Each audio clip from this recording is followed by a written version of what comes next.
ఆయనదే ఈసారి జగన్ ఆయనే వచ్చేది. మేము వేసేది కూడా కంపల్సరీగా ఆయనకే వేస్తాం. అవినాష్ గారికి. మాకన్నీ ఆయనే చదువుతున్నాడు. మాకు బండి కూడా ఇచ్చింది ఆయనే. మాకు కూరగాయలు వ్యాపారం చేసుకోవడానికి లోన్ ఇచ్చారు. వడ్డీ లేకుండా ఇవి కట్టుకుంటానే ఉన్నాం. మామూలుగా నెల నెల వేయాలి వడ్డీ లేకోకుండా. మా కాపునేసం డబ్బులు పడుతున్నాయి. మా పిల్లల చదువులకి అన్నీ వస్తున్నాయి. అవినాష్ గారికి. అవినాష్ గారు, శేషుబాబు గారు. అవకాశం ఉందా? ఎందుకు లేదు నాన్న, ఇప్పుడు అంతా అయితే ఉంది. ఆ చంద్రబాబు నాయుడు వచ్చాక మనకేం లేదు అసలు. అన్నీ నష్టాలే తప్ప. కాకపోతే 2 రూపాయలు బియ్యం తీసుకున్నాడు. మాకు ఇప్పుడు ఉచితంగానే బియ్యం ఇస్తున్నాడు అవినాష్ బాబు. అందుకనే మొత్తానికి ఏది వచ్చినా ఇక ఆయనే వేసేది. మళ్ళీ జగన్ గారే వస్తాడు. ఎటు చూసినా జగన్ గారే అంటున్నారు. ఎవ్వరు పట్టినా మా లేడీస్ ఏంది, పల్లెటూరు వాళ్ళు ఏంది, మొత్తం బతుకు తెరువు అంతా వాళ్ళే చూపించింది. ఆయనకే వస్తుంది. మాకు ఏమైనా ప్రాబ్లమ్స్ ఉన్నాయా? మాకేం లేదు నాన్న. ఆయన వచ్చాక ప్రశాంతంగా ఉన్నాం మేము. అన్నిటికి ఏమీ లేవు. డోకరాలకు మాఫీలు, అన్నీ నొడమాఫీలు అన్నీ చేపించాడు. ఈసారి కూడా అందుకే జగన్ వస్తే మేము ఇదే అనుకుంటున్నాం. మేము పింఛన్లు తీసుకునే వాళ్ళు వద్దా పింఛన్లు తీసుకుంటున్నారు. అన్నీ చేసుకుంటున్నారు. బాగానే ఉన్నారు. అందరూ బాగానే ఉంది. రాయి యాక్సిడెంట్ అయింది కదా, దాని మీద మీ ఒపీనియన్ ఏంటి? తెలుగుదేశం వాళ్ళే కొట్టించారు అనుకుంటున్నారు. అందరూ చంద్రబాబు నాయుడే కొట్టించారు అంటున్నారు. పక్కాగా ఆడే కొట్టించారు అంటున్నారు. అది ఎందుకని? ఖర్చు ఉండే వాళ్ళు ఉంటారు కయ్యా. ఇది ఇన్ని చేస్తున్నాడు, మొత్తానికి ప్రజలకు సేవ చేస్తున్నాడు అని చెప్పి ఆ కక్ష చప్పును కొట్టించుంటారు వాళ్ళు. అంతే, అంతకుమించి ఏం లేదు. మళ్ళీ ఆయనే వస్తాడు కంపల్సరీ. టీడీపీ వస్తే అంత తన్నుకులాడటమే, కొట్టుకోవడమే. ఇక మాకు వచ్చేవి కూడా ఏమి రావు, పెట్టరు. అది మాకు ఇష్టం మట్టుగా రామ్మోహన్ రావు గారే మాకు. ఇది గద్దె రామ్మోహన్ రావు గారు. ఆయన మా పేద హోదా అయితే మాకు ఏ కష్టం వచ్చినా ఏ నష్టం వచ్చినా ఆయనే మాకు పెద్ద మనిషిగా, పెద్ద ఆయనగా మాకు సాయం చేస్తారు. ఈవేళ రోజున మాకు మా పేదవాళ్ళందరికి కూడా ఎక్కడో ఒక దగ్గర అనేది ఇల్లు చూపెడతాడు. కాకపోతే ఏదో ఒకటి పోషకారణం చేస్తాడు. దాని మూలాన గద్దె రామ్మోహన్ రావు అదే మాకు ఆయనదే. ఇంకా ఆయన తప్పించి మారే అవినాష్ గారికి ఛాన్స్ ఇస్తారని కొంతమంది చెప్తున్నారు. అంటే చెప్తారు కానీ ఆయన ఇది అయింది ఏంటంటే మా కృష్ణలంక వారక ఆయన ఇది ఎమ్మెల్యేగా మాకు ఫస్ట్ నుంచి కూడా ఇంకా అదే. అది ఓవరాల్గా ప్రభుత్వం ఎట్లా ఉంది ప్రస్తుతం మన ప్రభుత్వం వైసీపీ? ప్రస్తుతానికంటే ఏదైనా ఒకటే కానీ ఒక ఎమ్మెల్యేగా చూసుకోవాలంటే మాకు ఆయన ఇప్పుడు ఈయన మంచి పనులు చేశాడు. పిల్లల స్కూళ్ళని మామూలుగా ముసలోళ్ళకి పథకాలన్నీ అవి ఇచ్చాడు. కొన్ని రాంగ్ అయ్యాయి. అది ఆ రాంగ్ ఏమో ఆయన సర్దిద్దుకుంటే బాగానే ఉండద్ది. ఇది తప్ప ఆయన కూడా రావచ్చు.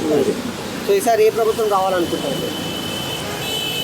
ఈసారి ఏదంటే ఇప్పుడు గద్దె రామ్మోహన్ రావు అంటే తెలుగుదేశం పార్టీ.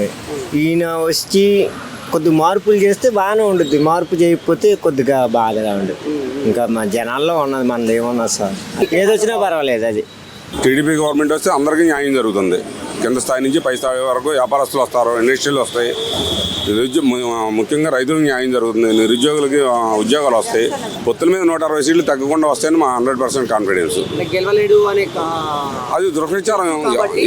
అతను గెలవలేడు కాబట్టి గెలవలేడు అని కాదు, ఇంకా బలంగా ఉండాలని. ఇప్పుడు ఎన్ని లక్షల కోట్లు నువ్వు కుంభకోణం చేసావు, ఒక మందు మీద ఎన్ని లక్షల కుంభకోణం చేసావు, ఒక ఎర్రచంద్రం మీద ఎన్ని లక్షల కోట్లు కుంభకోణం చేసావు, మైన్స్ మీద ఎన్ని గనులు అమ్మేసుకున్నావు, ఎన్ని మైన్స్లు అమ్మేసుకున్నావు, నువ్వు ఏం చేసావు? నువ్వు గంజాయి ఇంతవరకు ఇంత విచ్చలవిడిగా ఆంధ్రాలో ఉందా ఎప్పుడన్నా?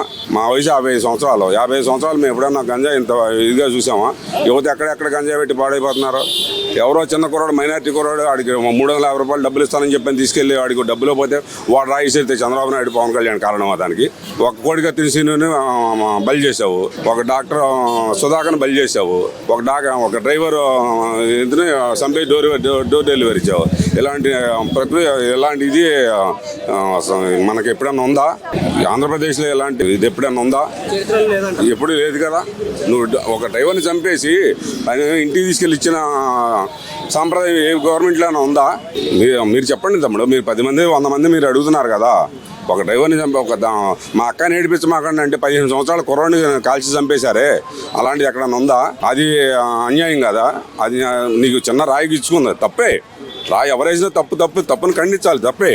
రాయి ఎవరు వేసిన రాయి దేనికి వేసాడు? మీ నాయకుడు వెళ్ళి 350 రూపాయలు క్వార్టర్ బాటిల్ ఇస్తానంటే మైనర్కి క్వార్టర్ బాటిల్ ఇవ్వటం ఏంటి? నువ్వు మైనర్కి క్వార్టర్ బాటిల్ ఇచ్చావేంటి? అంటే నువ్వు మందుకి ఎడిట్ చేపిస్తున్నావా జనాల్ని? ముందు తాగండి, నేను పిచ్చోళ్ళు అయిపోండి, తాగేసి పడుకోండి, మీరు ఉద్యోగాలు అడగమాకండి, గంజాయి తాగండి, గంజాయి అమ్ముకోండి అని చెప్పి నువ్వు ప్రచారం చేస్తున్నావా? అది చెప్పా నువ్వు అధికారంలోకి వచ్చింది. అది కాదు కదా నువ్వు చెప్పాల్సింది. ఉద్యోగాలు కల్పించు. మా నాడు నేడు అని అన్నావు. నాడు నేడులో 100 స్కూళ్ళకి తీసుకెళ్ళి 20 స్కూళ్ళు ఇచ్చేసి 80 స్కూళ్ళు మూతేపించావు. పవన్ కళ్యాణ్ సినిమా రిలీజ్ అయితేనేమో టీచర్స్ని ఎంఆర్ఓల్ని విఆర్ఓల్ని గేట్ల దగ్గర బాత్రూమ్ల దగ్గర వేపిస్తావా? అదే అంతకుముందుకు ముఖ్యమంత్రులు అలాగే చేశారా? ఓవరాల్గా మళ్ళీ టీడీపీ రావాలనుకుంటున్నారు. 100% టీడీపీ రావాలి. 100% కాదు, 100కి 1000% కూడా టీడీపీ రావాలి. సీఎం ఎవరు అవుతారు అనుకుంటారు? ఎందుకంటే పొట్టు పెట్టుకున్నారు కదా ఇప్పుడు పవన్ కళ్యాణ్, లేదంటే కాబట్టి ముందు 2 సంవత్సరాలన్నర చంద్రబాబు నాయుడు, 2 సంవత్సరాలన్నర పవన్ కళ్యాణ్ గారు ఉంటే బాగుంటుంది అనుకుంటున్నాం.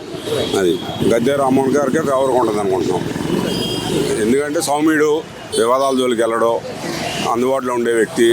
అది కాకుండా జగన్మోహన్ రెడ్డి మీద అందరూ వ్యతిరేకత, పెరిగిన ధరలో కరెంటు ఛార్జీలు పెంచు, పెట్రోల్ ఛార్జీలు పెంచు, ఏ నిరుద్యోగాలకి అవకాశాలు లేవు, ఉపాధి లేదు, ఏదో అప్పులు తెచ్చేసి ఇంట్లో సొంత డబ్బులు ఇడుపులపై నుంచి తెచ్చేసి ఇచ్చేసినట్టుగా నేను సంక్షేమ పథకాలను ఎక్కాను, సంక్షేమ పథకాలకు ఇచ్చాను. ఎవరు డబ్బులు ఇచ్చాడు? మనకు 10 రూపాయలు 100 రూపాయలు రేట్లు పెంచి 10 రూపాయలు ఇచ్చి అమ్మఒడి నేను 13,000 రూపాయలు అమ్మఒడి వేసి ఏదో డ్వాక్రా పెన్షన్ ఒక్కడే ఇస్తాడా? అంతకుముందు చంద్రబాబు నాయుడు ఇవ్వలేదా 2,000? విడతలుగా 2 సార్లు పెంచుకుంటూ వచ్చి నేను 3,000 చేశాను అన్నాడు. 3,000 చేసి నీ సొంత డబ్బులు అని ఇస్తున్నావా?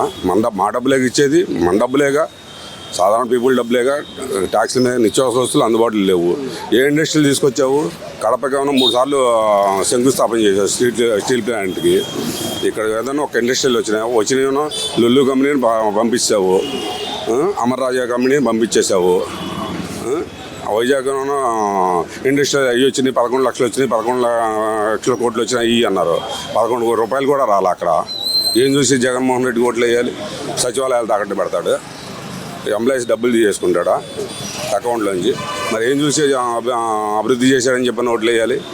ఒక అమ్మఒడి ఇస్తేనే సంక్షేమం కాదుగా, ఒక పెన్షన్ ఇస్తేనే సంక్షేమం కాదుగా. పెన్షన్ ఎవరు వచ్చినా ఇస్తారు, అది హక్కు. అది ఎన్టీ రామారావు పెట్టిన కాడి నుంచి అది నిదానంగా పెరుగుతూ వచ్చింది. అది ఇప్పుడు చంద్రబాబు నాయుడు గారు వస్తే కనుక పథకాలు ఆయన ఇచ్చిన హామీలు ఏవి కూడా నెరవేర్చరు అని చెప్పేసి కొంతమంది అది దుష్ప్రచారం చేస్తారు. అప్పుడు ఏదో ఒక అంకు ఉండాలి కదా, చెప్పాలంటే చెప్తారు, దాన్ని బట్టి చెప్తారు. పథకాలు చంద్రబాబు నాయుడు పెన్షన్ ఇవ్వలేదా? అమ్మఒడి ఇవ్వలేదా? కాపు సంక్షేమ నిధులు ఇవ్వలేదా?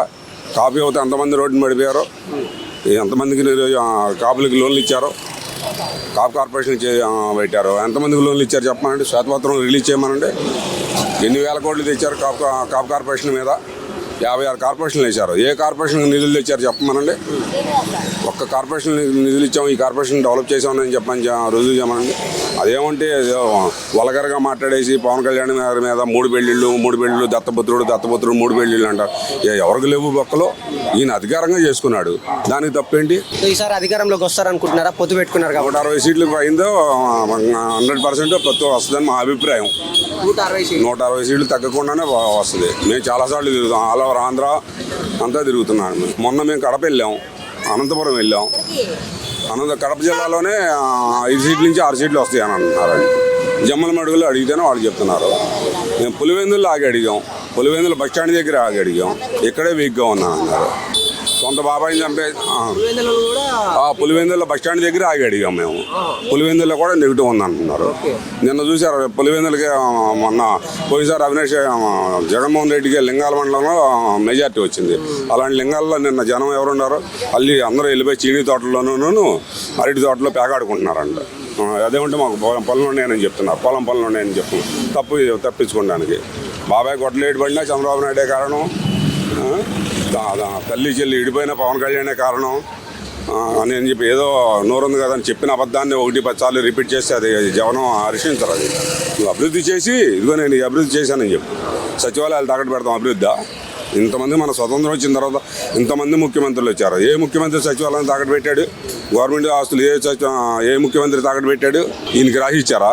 గవర్నమెంట్ ఆస్తులు తాకట్టు పెట్టమని ఈయనకి రాసిచ్చారా? నీకు 5 సంవత్సరాలు మ్యాండేట్ ఇచ్చారు. లెక్కల మీద 18 సంవత్సరాలు నువ్వు అప్పుదమ్మని ఎవరు ఇచ్చారు? నీకు మ్యాండేట్ ఎవరు ఇచ్చారండి? మీకు మ్యాండేట్ 5 సంవత్సరాలకి మీకు మ్యాండేట్ ఇచ్చింది. అవినాష్ గారికి. ఎందుకని?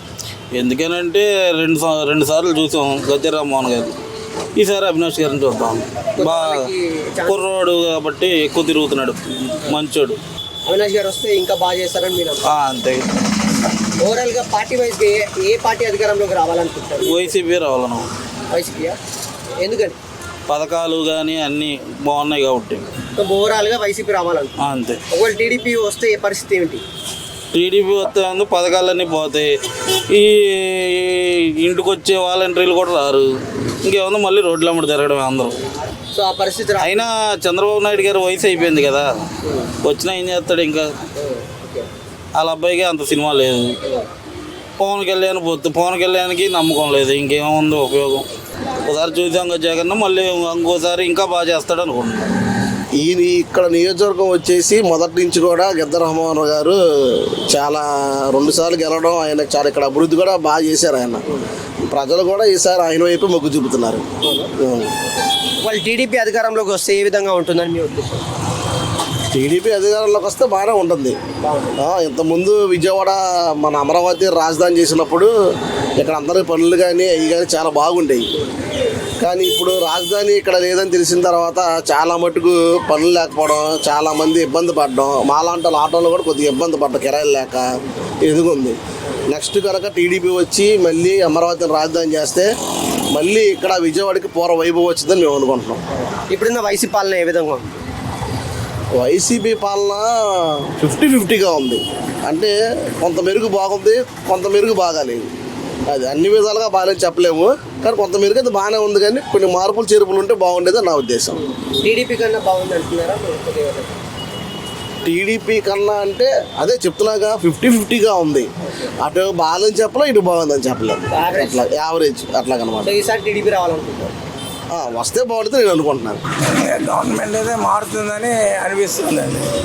మళ్ళీ రిపీట్ రామ్మోహన్ గారు ఎమ్మెల్యే అవ్వడం, లేదంటే సో అంటే రామ్మోహన్ గారే అవ్వడానికి అవకాశం ఎక్కువ ఉంది. ఎందుకంటే ఆయన పార్టీలో ఉన్నప్పుడు లేనప్పుడు ఎమ్మెల్యే కానప్పుడు కూడా పబ్లిక్లో ఇప్పుడు టచ్లో ఉంటారు కాబట్టి ఇంటరాక్షన్ ఎక్కువ ఉంటుంది. చదువుకున్న ఆయన అని నా అభిప్రాయం.